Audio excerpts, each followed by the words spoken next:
मेरे अजीज दोस्तों और बुजुर्गों, मेरे प्यारे भाइयों और नौजवान भाइयों, अस्सलाम वालेकुम, नमस्ते, सत श्री अकाल। मेरे भाई ज़रा गौर करो आप।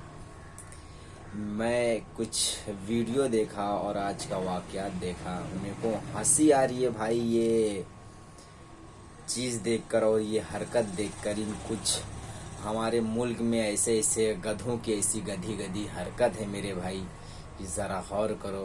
कुछ समझ में नहीं आ रहा है। रोड खोदी जा रही है मेरे भाई, जो कंक्रीट की रोड थी, सिंघू बॉर्डर, शारजहां बॉर्डर और जो बॉर्डर हैं तमाम मेरे भाई, वो बॉर्डर खोदे जा रहे हैं जेसीबी से खोद कर मेरे भाई। कटेली जो कांटेदार तार आती है जो बॉर्डर पे लगते हैं मेरे भाई, और जो बॉर्डर पे लगते हैं मेरे भाई, वही कटेली तार लगा के हजरत पुलिस लगाती है मेरे भाई। जरा गौर करो आप। हमको, मैं इसलिए हंस रहा हूँ मेरे भाई कि इनकी जो अकल है, जो इनके अकल का कसूर है, उसको मैं सोच के हंस रहा हूँ मेरे भाई। और हमको इसके, इन लोगों के हरकतों के वजह से मेरे को हमको शर्म आ रही है मेरे भाई। जरा गौर करो आप कि जो वहाँ पे रोड थी, जिस रोड से एम्बुलेंस, वहाँ पर किसान मौजूद थे मेरे भाई, किसान मौजूद थे और 2 महीने से एम्बुलेंस वहाँ आना जाना, एम्बुलेंस का कंटिन्यू लगा था सिंघू बॉर्डर पर मेरे भाई। आज वही सिंघू बॉर्डर को खोद दिया जा रहा है, बैरिडिंग करके मेरे भाई कटेली तार लगा दी जा रही है और कंक्रीट की दीवार उठाए जा रहे हैं मेरे भाई। ऐसी हिंदुस्तान की कैफियत है और हिंदुस्तान के वजीर आजम की ऐसी कैफियत है मेरे भाई। ज़रा गौर करो। और मेरे भाई ज़रा गौर करो कि हिंदुस्तान के वजीर आजम ये बोलते हैं मेरे भाई कि हम 10 मीटर की दूरी पे बैठे हुए हैं, हमको एक कॉल की ज़रूरत है। मेरे भाई ज़रा गौर करो, हिंदुस्तान के वजीर आजम बोलते हैं हम 10 मीटर की दूरी पे बैठे हुए हैं, हमको एक कॉल की ज़रूरत है। लेकिन मेरे भाई उनके ही पार्टी के समर्थन और उनके ही पार्टी के एमपी एमएलए मेरे भाई ऐसी ऐसी वाक़यात, ऐसे ऐसे वाहियात बात बोलते हैं मेरे भाई कि जो हिंदुस्तान की आवाम को, हिंदुस्तान की जनता को देख कर रोए खड़े हो जाए और उनके खून उबाल मारने लगे मेरे भाई। ऐसी कैफियत और ऐसी ऐसी बात बोलते हैं, ऐसी ऐसी वहियात बका करते हैं। लेकिन हिंदुस्तान के वजीर आजम उस दिन आए मेरे भाई, मन की बात में करके अपनी मन की बात करके चले गए। लेकिन हिंदुस्तान के गरीब मजलूम जो 5 किलोमीटर पर, 10 किलोमीटर पर मेरे भाई बैठा हुआ है, आज 70-70 दिन हो गए मेरे भाई आंदोलन करते हुए, लेकिन हिंदुस्तान के वजीर आजम उसकी बात नहीं किया और उनकी मन की बात नहीं की मेरे भाई। हिंदुस्तान के वजीर आजम, जो सब्जी निकलती है मेरे भाई, जो कचरे निकलते हैं, जो सब्जी सड़ जाती है, गल जाती है, जिसमें से गंदी बदबू आती है मेरे भाई, हिंदुस्तान के वजीर आजम बोले उसमें से हम इलेक्ट्रिक बनाएंगे। मेरे भाई ज़रा गौर करो आप, उसमें से लाइट बनाकर पैदा करेंगे और वही लाइट जब पैदा करेंगे मेरे भाई, तो उससे जो समरसेबल होता है मेरे भाई, जो पानी निकालने वाली जो मशीन होती है, हिंदुस्तान के वजीर आजम बोले कि हम उसको चलाएंगे। क्या बात है। लेकिन यही चीज़ गौर करने की बात है मेरे भाई कि हिंदुस्तान के वजीर आजम आकर चले गए, बिजली करंट देने की बात चले गए, लेकिन उन गरीब मजलूम किसानों को कैसे बिजली करंट दिया जाए मेरे भाई। ज़रा गौर करो। यूपी में मेरे भाई जो ऐसी कैफियत है, हिंदुस्तान के जो यूपी है अपना सबसे बड़ा स्टेट माना जाता है मेरे भाई हिंदुस्तान का, लेकिन आज यूपी का ऐसा, उत्तर प्रदेश का ऐसी कैफियत हो गई है मेरे भाई कि जहां वहां पर मेरे भाई बिजली का जो लाइट बिल है मेरे भाई, बहुत ज़्यादा बढ़ के आ रहा है। उसकी बात नहीं करेंगे वजीर आजम, लेकिन उन गरीबों के मसले कैसे हल हुए, उनके रास्ते कैसे निकले मेरे भाई, लेकिन उसकी बात नहीं करेंगे। लेकिन ज़रा गौर करो, उस दिन आकर मन, आज 2-3 दिन हो गए भाई, मन की बात करके आकर चले गए और हिंदुस्तान के वजीर आजम इनकी मन की बात नहीं करते मेरे भाई। ज़रा गौर करो, आज कैफियत ऐसी हो गई है कि अपने ही देश का अन्नदाता, जो अपने देश की शान और खूबसूरती है, जो अपने देश की एक ताकत है, जो ताकत बंद कर मेरे भाई जो दुनिया को डराती है मेरे भाई, आज उन ताकतों के लिए मेरे भाई जरा गौर करो, आज उन ताकतों के लिए, आज हिंदुस्तान के वजीर आजम दीवार खड़ा कर रहे कि ये किसान दीवार बैरिकेडिंग इसलिए की जा रही है, कटेली बैरिकेडिंग इसलिए की जा रही है मेरे भाई कि ये किसान हमारे तरफ ना आए। और हिंदुस्तान के वजीर आजम बोलते हैं हम 3 मीटर दूरी पे बैठे हुए हैं,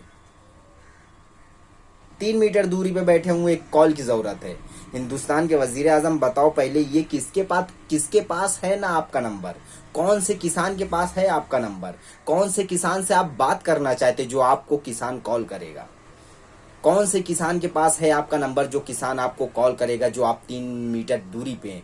आप बोलते हैं 3 मीटर दूरी पे हूं मैं, 3 मीटर दूरी पे हम बैठे हुए हैं, लेकिन आप 3 मीटर का रास्ता दिखा रहे हैं और 3 मीटर के दूरी पे आप बैठे हुए हैं और 3 मीटर के बीच में आपके ही प्रशासन, आपके ही पुलिस वाले, आपके ही MP MLA, आपके पार्टी के लोग उधर से रास्ता बंद कर रहे, कंक्रीट की दीवारें उठाई जा रही है, कटेली रास्ते तारे लगाई गई वहां पर।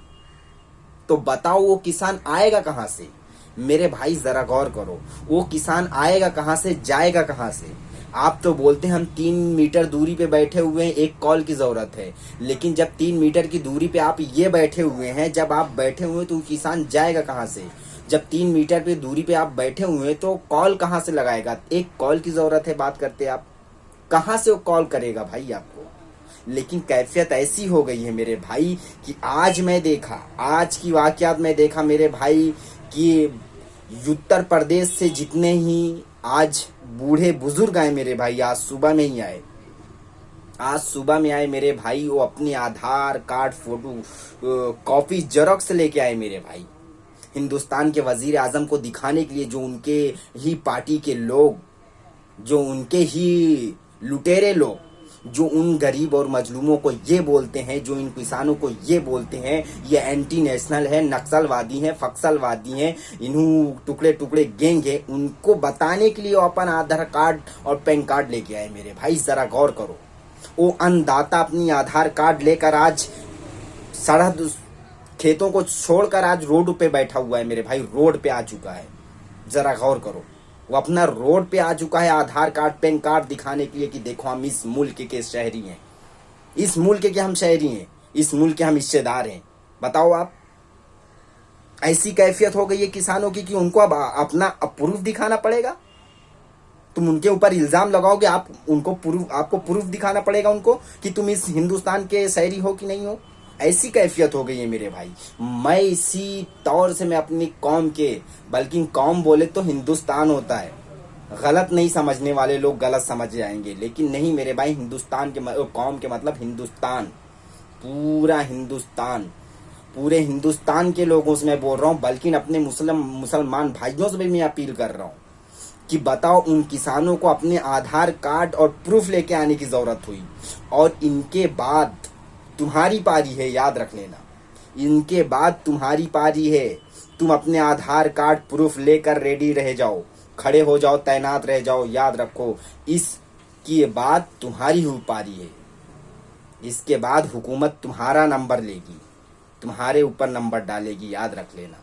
ये किसानों का मसला नहीं है, बल्कि पूरे हिंदुस्तानियों का मसला है, पूरे हिंदुस्तान के गरीब मजलूमों का मसला है मेरे भाई। जरा गौर करो, अपने ही मुल्क में रहने के लिए हमको आधार कार्ड पैन कार्ड की जरूरत पड़ती है, हिंदुस्तान के वजीर आजम को दिखाने के लिए, जिनको हम बड़ी मोहब्बत और शिद्दत के साथ हम अपनी कुर्सियों पर बैठाए, और हिंदुस्तान के वजीर आजम बोलते हैं हम 3 मीटर की दूरी पे बैठे हुए, एक कॉल की जरूरत है मेरे भाई। जरा गौर करो,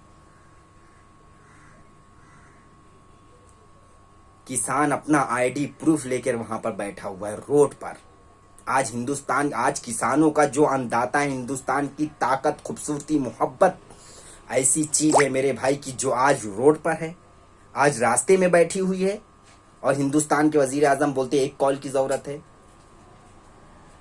क्या है मेरे भाई, जरा गौर करो। मैं इसी तौर से मैं अपने मुसलमान भाइयों से भी मैं अपील करना चाहता हूं कि इसके बाद आपकी पारी है, इसके बाद आपकी पारी है। आप आधार कार्ड पैन कार्ड लेकर एकदम तैनात हो जाओ, याद रख लेना मेरे भाई। याद रख लेना भाई, इसके बाद है आपकी बारी है, जरा गौर करो, आपको रेडी रहना है। हिंदुस्तान के वजीर आजम अब की तुम्हारी खबर लेंगे, तुम्हारा आधार कार्ड प्रूफ पूछेंगे, जरा गौर करो मेरे भाई। हमारा मसला ये है कि हम इसलिए हंस रहे मेरे भाई, हमको हंसी इसलिए आई कि हिंदुस्तान के वजीर आजम दीवार खड़ी कर रहे, ये हरकत कर रहे मेरे भाई। हमको इस चीज का हमको अफसोस हुआ कि जो और ये भी वाकयात हुआ मेरे भाई, जरा गौर करो कि एक सिंघू बॉर्डर पर एक पत्रकार था जो वो सच्चाई दिखा रहा था, वो सच्चाई दिखा रहा था मेरे भाई, वो सच्चाई दिखा रहा था। सच्चाई दिखाने में वो पुलिस वाले ने उसको गिरफ्तार किया, पुलिस वालों ने उनको गिरफ्तार किया मेरे भाई उसको।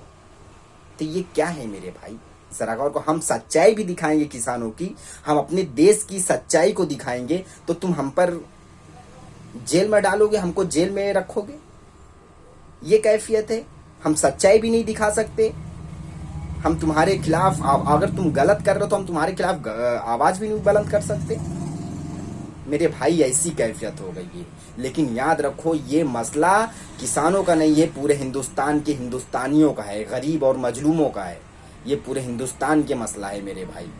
लेकिन मैं अपने कौम से बोलना चाहता हूँ, मुसलमान भाइयों से मैं बोलना चाहता हूँ कि अब तुम रेडी रहो। CA/NRC फिर से लागू होगा, याद रख लेना। CA/NRC फिर से लागू होगा मेरे प्यारे गय्योर नौजवानों, याद रख लेना। तुम तैनात हो जाओ, खड़े हो जाओ, मजबूत हो जाओ, मजबूर मत बनो, मजबूत बनो, मजबूर मत बनो मेरे भाई, मजबूत बनो। अगर तुम मजबूर बन गए तो याद रख लेना, ये ऐसी हुकूमत है तुम्हारे लात मारेगी। जो हमारे देश का अन्नदाता है, जो हमारे देश की खूबसूरती है, जो मोहब्बत है, जो ताकत है, उसको ये हुकूमत नहीं समझ रही, तुमको क्या समझेगी? तुमको तो अपनी तलवे बनाकर रखना चाहती है। तो ये गुलामी, वो अंग्रेजों की गुलामी फिर से तुम पर हावी हो चुकी है मेरे भाई, फिर से तुमको गुलाम बनाया जा रहा है। उठो, नींद से बेदार हो जाओ, मजबूत हो जाओ। ऐसी कैफियत है मेरे भाई की रोड पर दीवार उठा दी जा रही है, बैरिकेडिंग की जा रहे, बड़े बड़े मोटे मोटे खिल्ले लगाए जा रहे कि ट्रैक्टर किसानों का ट्रैक्टर इधर से गुजरे तो उनका ट्रैक्टर पंचर हो जाए।